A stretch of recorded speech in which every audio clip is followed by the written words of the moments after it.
Thank you.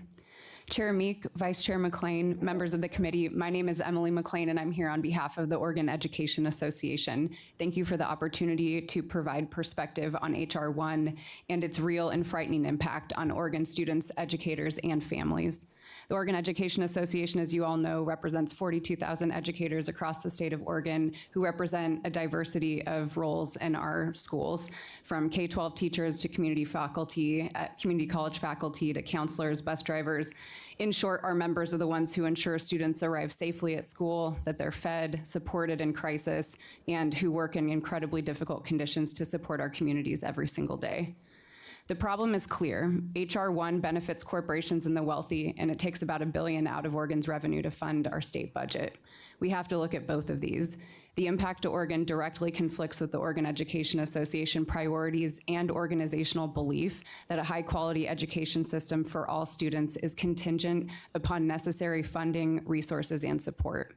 And I don't think it's been said plainly today in the discussion, so I want to say directly that there are many tax breaks to the wealthy in this measure, and they include extensions of the first Trump administration's tax breaks that were not undone under Biden. So there are tax breaks from 2007 all the way to HR 1 now.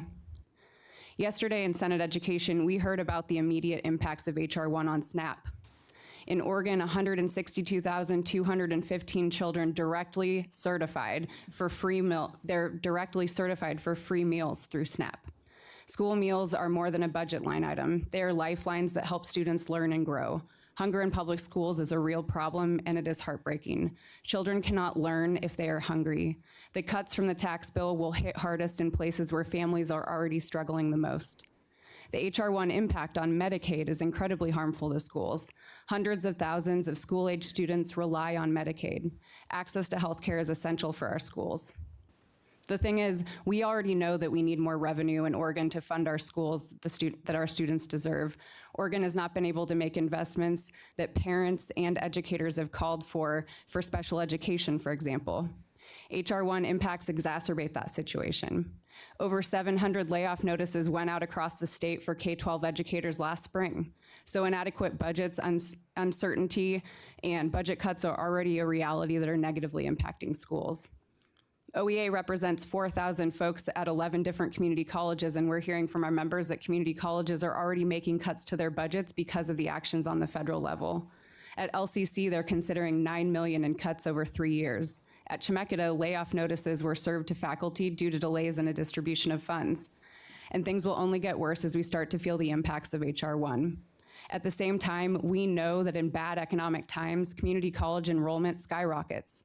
During the Great Recession, enrollment increased by more than 30%. All these individual programs have an impact on our economy every single day. We know that Oregonians are struggling to afford their everyday essentials, while corporations and billionaires and CEOs are doing better and better. We need to look at every aspect of HR 1 and likely need to disconnect from everything we can and look at every aspect of this to save services for Oregon students, families, and educators. For anyone claiming that low-income Oregonians will benefit from the changes in HR 1's tax code, it's clear that the essential services they depend on are also at dire risk. So we urge the legislature and legislative leadership to set a framework to approach dealing with the negative impacts of HR 1 that centers the question, and I think the chair put this well, who is helped and who is hurt by this? Who benefits and who is hurt?